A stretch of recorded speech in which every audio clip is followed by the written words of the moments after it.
दोस्तों, शिव कुमार तिवारी की हत्या की कहानी वजह हर एक को पता होनी चाहिए। पूरा वीडियो सुनो। 2-3 दिन पहले गोरखपुर क्षेत्र में शिव कुमार तिवारी नाम के एक व्यक्ति की तलवार और बांके से काटकर हत्या कर दी जाती है। दिन के उजाले में हुए इस बीभत्स हत्याकांड का वीडियो सोशल मीडिया पर भी खूब वायरल हुआ। यहाँ तक तो ठीक था। इसके बाद तमाम तरीके की बातें सोशल मीडिया पे चल रही हैं।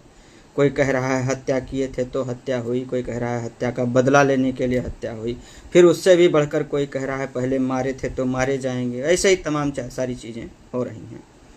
शुरुआत में मुझे भी ऐसा ही लगा, क्योंकि पुलिस ने अपने बयान में भी यही कहा था कि हत्या की रंजिश के तहत यह हत्या की गई। तो मैंने इस पर कुछ जांच पड़ताल की, अपने कुछ सूत्रों को लगाया कि भाई पता करो सच्चाई है क्या। तो जो सच्चाई सामने आई है वो मैं आप सभी के समक्ष रखता हूँ। गांव के बच्चे क्रिकेट खेल रहे थे, क्रिकेट में कुछ विवाद हो गया, तो उसमें गांव के ही एक व्यक्ति जो शिव कुमार तिवारी के पट्टीदार थे, उन्होंने एक लड़के की गोली मार के हत्या कर दी।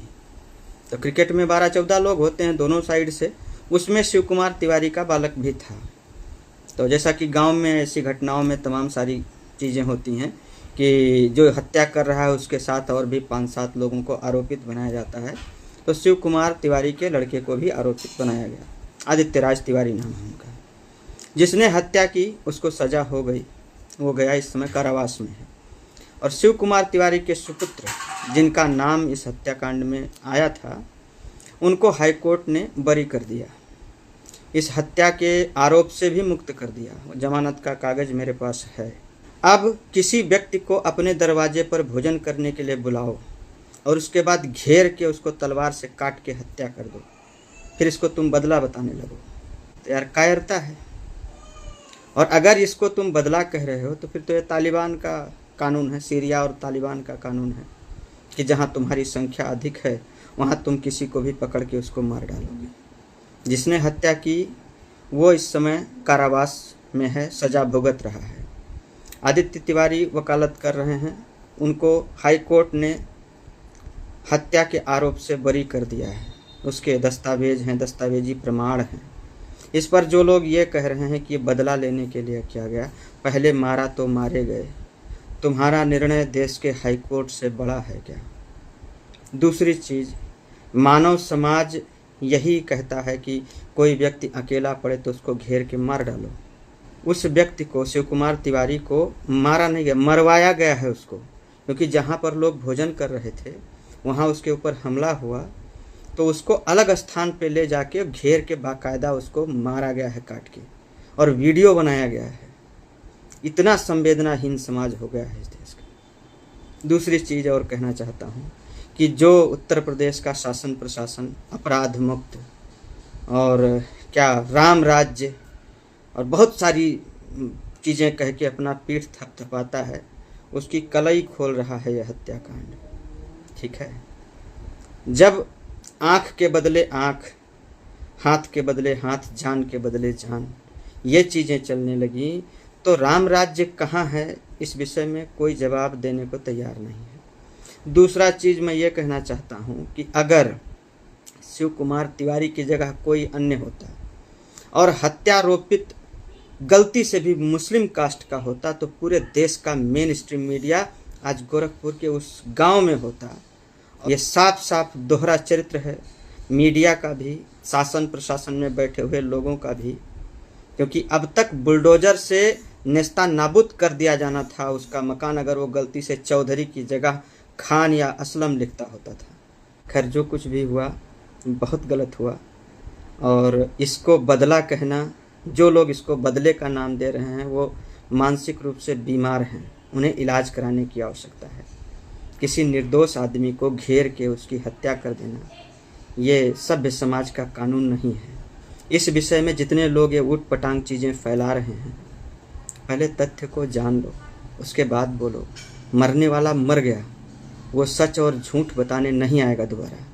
लेकिन तुम तो कम से कम अपनी नज़र में ठीक रहो कि इतना गिर गए हो, तुम्हारी अंतरात्मा एकदम सड़ चुकी है कि तुम एक मरे हुए व्यक्ति के साथ भी न्याय करके नहीं तैयार हो। कम से कम जिंदा रहते तो तुम कुछ कर नहीं सके, मरने के बाद तो उसको सुकून देने वाली बातें किया करो। दोस्तों, मामला पूरा समझिए। मीडिया रिपोर्ट के अनुसार शिव कुमार तिवारी एक अधिवक्ता के पिता थे। घटना के दौरान उन पर हमला किया गया और उनकी मौत हो गई। घटना का एक वीडियो सोशल मीडिया पर वायरल होने के बाद बात सामने आ गई है। घटना के बाद पुलिस ने इलाके में सुरक्षा बढ़ा दी है। पुलिस का कहना है कि मामले से जुड़े सबूतों और उपलब्ध वीडियो फुटेज की भी जांच की जाएगी। पुलिस ये भी देख रही है कि घटना के पीछे वास्तविक वजह क्या थी और इसमें कौन कौन से लोग शामिल थे। इस हत्याकांड को लेकर राजनीतिक बयानबाजी भी शुरू हो गई है। कांग्रेस के प्रदेश अध्यक्ष अजय राय ने घटना को लेकर उत्तर प्रदेश की कानून व्यवस्था पर सवाल उठाए और सरकार से कड़ी कार्रवाई की मांग की। उन्होंने गोरखपुर को मुख्यमंत्री योगी आदित्यनाथ का गृह जनपद बताते हुए घटना पर चिंता जताई है। हालांकि किसी भी राजनीतिक बयान को घटना की जांच का अंतिम निष्कर्ष नहीं माना जा सकता। हत्या के पीछे की वास्तविक वजह और आरोपियों की भूमिका पुलिस जांच तथा न्यायिक प्रक्रिया के बाद ही पूरी तरह स्पष्ट हो जाएगा। इस घटना ने एक बार फिर से ये सवाल खड़ा किया है कि सार्वजनिक जगहों पर कानून व्यवस्था और सुरक्षा को लेकर प्रशासन कितना सतर्क है। अगर किसी विवाद ने इस घटना का रूप लिया है तो यह भी जांच का महत्वपूर्ण हिस्सा होगा कि विवाद की शुरुआत कैसे हुई और उसे समय रहते क्यों नहीं रोका जा सका। फिलहाल पुलिस जांच कर रही है। आरोपी के खिलाफ कानून के अनुसार कार्रवाई की प्रक्रिया आगे बढ़ रही है। सबसे ज़रूरी बात यह है कि जांच निष्पक्ष तरीके से हो और होगी। सभी सबूतों की जांच की जाए और दोषी पाए जाने वाले व्यक्ति को कड़ी से कड़ी उसके खिलाफ कानूनी कार्रवाई हो, सजा हो। शिव कुमार तिवारी की मौत ने उनके परिवार को गहरा दुख दिया है। अब परिवार और स्थानीय लोगों की नज़र पुलिस की जांच पर है, सरकार की भूमिका पर है। आने वाले दिनों में जांच से यह साफ हो सकता है कि हत्याकांड के पीछे की असली वजह क्या थी और घटना में किन किन लोगों की भूमिका थी। पहली नज़र में वजह सब कुछ साफ हो चुका है। देखते हैं आगे क्या होगा। लेकिन यह घटना बेहद डरावनी है, चिंतनीय है। सभ्य समाज में इसका कोई स्थान नहीं है। तो अपनी राय जरूर रखें। राष्ट्र प्रथम।